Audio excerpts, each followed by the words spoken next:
So hello WhatsApp guys, আপনারা কেমন আছেন? আশা করি ভালো আছেন। আজকে আমরা যাচ্ছি আবারও গ্রামে, কারণ আগের বার আমরা গিয়েছিলাম 3 দিনই খেতে, আজকে আমরা যাচ্ছি 7 দিনই খেতে। আজকে গাইজ আমাদের খুব দেরি হয়ে গেছে, দেখি গাইজ আমরা মিলাদ পড়াতে পারি কি না।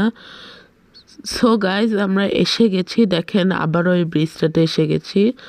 সো গাইস, আপনারা যেমন দেখতে পাচ্ছেন কত সুন্দর রোদ উঠেছে, অনেক জায়গায় কতগুলো ধান আছে, কৃষকেরা মনের ইচ্ছা ধান চাষ করছে আর ধান কাটছে। দেখেন গাইস, আর সবখানে পাখি উড়ে বেড়াচ্ছে, আর এখানে সবাই হাঁটাহাঁটি করতেছে। আজকে আমরা খুব কম মানুষ এসেছি।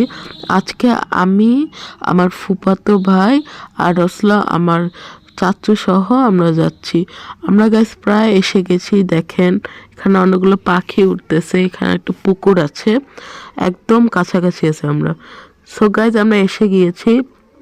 দেখেন আমরা এখন ঘরে যাচ্ছি তাদের। দেখেন সব আমরা খুব দেরি করে এসেছি, মিলাদ পড়ানো শেষ, এখন সবাই খেতে বসেছে। আমরাও গাইজ হাত ধুয়ে খেতে বসলাম। দেখেন গাইজ প্লেট এসে গিয়েছে। দেখেন গাইজ আমাদের ভাত আর ডাল দিয়েছে, একটু পর খাসির মাংস আসবে। সো গাইজ যখন খাসির মাংস দিয়েছিল তখন আমরা সেই জায়গাটা রেকর্ড করতে পারিনি। সো গাইজ আজকের মতন ভিডিওটা এখানেই শেষ। আপনাদের সাথে পরে আরেকটা নতুন মিনি ভ্লগে দেখা হবে। আল্লাহ হাফেজ।